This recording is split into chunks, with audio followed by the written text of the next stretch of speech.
Hello, আসসালামু আলাইকুম। শখের খামার ফরিদপুর ইউটিউব চ্যানেল এবং ফেসবুক পেজ থেকে ছোট্ট একটা শর্ট ভিডিও নিয়ে চলে আসলাম।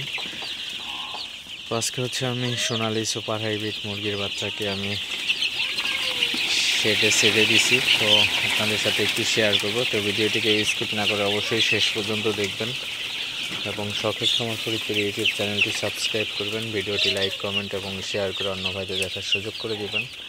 তো ভিডিওটি শুরু করা যাক। তো আজকে কিন্তু আসলে আমার সোনালির বাচ্চার বয়স 10 দিন হয়ে গেছে। তো 10 দিন বয়সে আমি বাচ্চাকে ছেড়ে দিলাম বোর্ডিং থেকে। তো শীতকালীন সময়, তো বাচ্চাকে আমি একটু বেশি টাইম বোর্ডিং করে থাকি সব সময়। তো বেশি টাইম বোর্ডিং করলে বাচ্চাগুলা কিন্তু একটু ভালো থাকে বেশি। তো আজকে বাচ্চাকে ছেড়ে দিছি। তো ছেড়ে দেওয়ার পরে আসলে আমি কীভাবে আপনাদের সঠিক নিয়মে আসলে বাচ্চাগুলোকে বোর্ডিং থেকে শেডে ছাড়া যায়, তো সে বিষয়ে আলোচনা করব। তো প্রথমে বলে রাখি, মুরগির বাচ্চাকে বোর্ডিং থেকে ছাড়ার পরে তো বোর্ডিংয়ে অবশ্যই তাপমাত্রা বেশি থাকে। তো বেশি তাপমাত্রা থেকে অবশ্যই কিন্তু হঠাৎ করেই কম তাপমাত্রা দিবেন না। তো আপনি যে ঘরেই ছাড়েন না কেন, তো পুরো শেডের অর্ধেকে আপনি বাচ্চাগুলো ছাড়তে পারেন।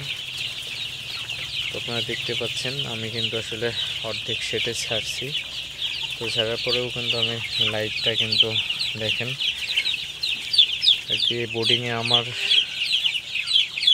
1000 ওয়াট বাল্ব ব্যবহার করছি, 100 ওয়াটের 10টা বাল্ব। তো এখন কিন্তু আমি আর কি অর্ধেক বাল্ব দিচ্ছি। তো এখানে আমি 100 ওয়াটের 5টা বাল্ব ব্যবহার করছি, অর্থাৎ অর্ধেক তাপমাত্রা দিচ্ছি। তো এবং আমার যে শেডের চারপাশটা কিন্তু আপনারা দেখতে পাচ্ছেন খুবই সুন্দর করে আসলে ঘিরে দিছি, যাতে বাতাস ঢুকতে না পারে। তো চারপাশটা খুব সুন্দর করে আটকে দিতে হবে। তো প্রথম কয়েকদিন আপনার তাপমাত্রাটা মানায় নিতে হবে, আস্তে আস্তে আপনার তাপমাত্রা কমাইতে হবে।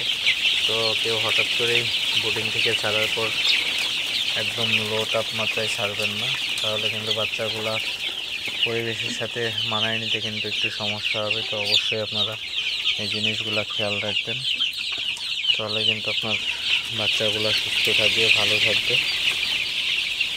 তো যাই হোক, আপনাদের সাথে শেয়ার করলাম এতক্ষণ আসলে কীভাবে মুরগির বাচ্চাকে বোর্ডিং থেকে ছাড়ার পরে আপনি বাচ্চাগুলোকে সঠিকভাবে পর্যবেক্ষণ করতে পারবেন।